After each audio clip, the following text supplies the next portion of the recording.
If as a show you do more than simply watch, yeah, I think you engage with it. You you you join in with these characters that you know and love from the cinematic universe, and now you see them in a completely different light. They're in completely different circumstances.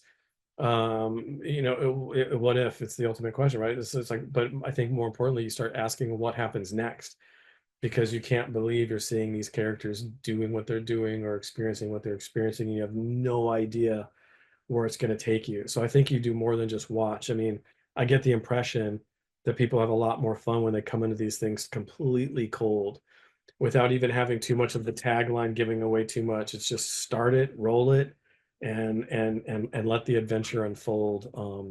I think that's the cool. It's a mystery, it's an adventure, and you literally have no idea what you're going to get. It's like opening a like present like on Christmas or something. You have no or gift, you have no idea, and it's usually something really fun and entertaining. Let's see, how does What If stand out from all the other animated shows on Disney Plus and the MCU? Well, I mean, one is just because it was the first, so it's always going to stand out differently and be unique because it was the trailblazer. And then I think it's also because it's an anthology, so you get a wider variety of options. You get to really play. It's like crayons in a crayon box. All these different colors, all these different flavors, all these different um, points of views and attitudes and genre mashups. It's a treat. It's a box of chocolates. You don't know what you're gonna get. And I think that's part of the fun that makes it super unique and it makes it stand apart from the others. Yeah, I love that aspect about it. What is it about The Watcher that fans find so appealing? You know, I don't I have an idea. I don't know all the fans, and I don't know all of what's in all of their minds, but I get the sense that they possibly see themselves in him. I mean, that's how we always looked at it when we were making it, that he is us. He, in a way, is the viewer. And as viewers of all of these things, we love stories, we love storytelling. Storytelling is a very human thing, and we do it for a living over here, and there's other people that they love to watch it, watch stories, hear stories. We tell each other stories as a species, and a watcher is that. He loves watching all of these things take place and seeing what happens next, and he gets invested, and I think that is us, and I think that's maybe one reason why viewers think he's pretty rad. Plus, it's Jeffrey Wright, and Jeffrey Wright's amazing, and his voice is incredible. And who doesn't want to hang out listening to Jeffrey Wright tell a story? So there are a ton of stars reprising their roles from the MCU, and which ones are the top three or top favorites in season three? Yeah, we do have a lot of awesome talent reprising their roles, and new ones that we haven't had in before, right? So we have there's Moon Knight, and there's a few others escaping my mind at this moment, but we got a few people. Simu Liu, Shang-Chi, which is great. Um, Everyone does such an amazing job. It's always fantastic to get like the voice talent in to reprise the role, and they usually have so much fun because often they're playing such a slightly different version of what they did in the movie, and that's kind of like new and exciting for them. So seeing them have some fun with it is great. It's such an extra treat, and I think it brings something a little extra special to any given episode. So yeah, favorites. I can't name favorites. They're all awesome, but it was great getting some of the new blood in, some that we haven't had before in past episodes. Adding to the family, letting the family grow. And that was awesome. So without giving too much away, which storylines are my favorite? I mean, they're all awesome. I say that every time we do these interviews. They're all awesome, and they're all awesome in their unique ways. But the Agatha episode I really do love because it is so different from what we normally do, and it has the crazy Bollywood swing dance number in the middle of it, and that was definitely a labor of love, and everyone did a fantastic job on it. I think it turned out really well. But also the Western. I've been wanting to do a Western or something in that more pushed genre, um, since season one. And we finally got to do that. And there's a fight at the end where we get to really go off. And I tried my best to get in there and hand animate myself as much of that fight as possible.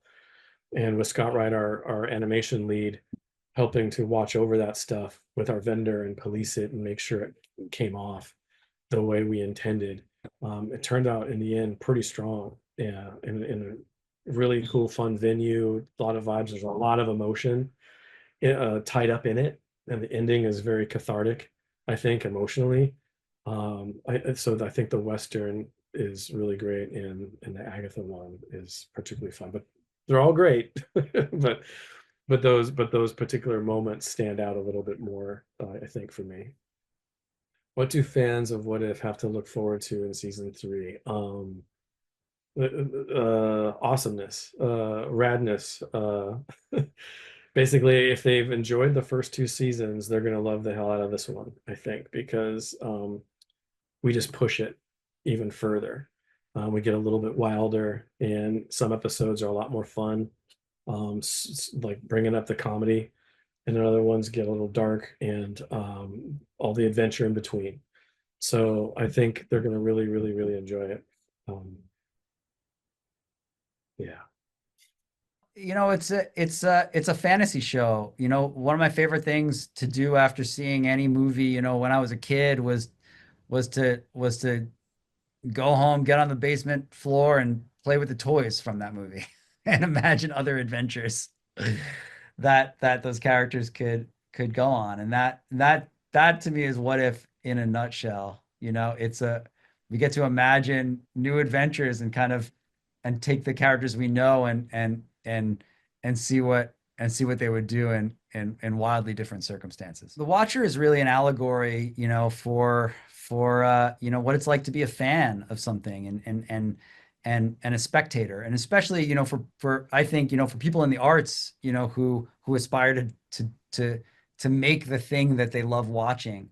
Um, uh, to me, that's the prime allegory with the Watcher. He starts as a spectator, he starts as a fan, he starts on the outside, and then he wants to get involved, and he breaks the rules to get involved, and he pays a price for getting involved. And that does kind of line up with I think the experience of many people that endeavor to be a part of the thing that they love. Marvel is a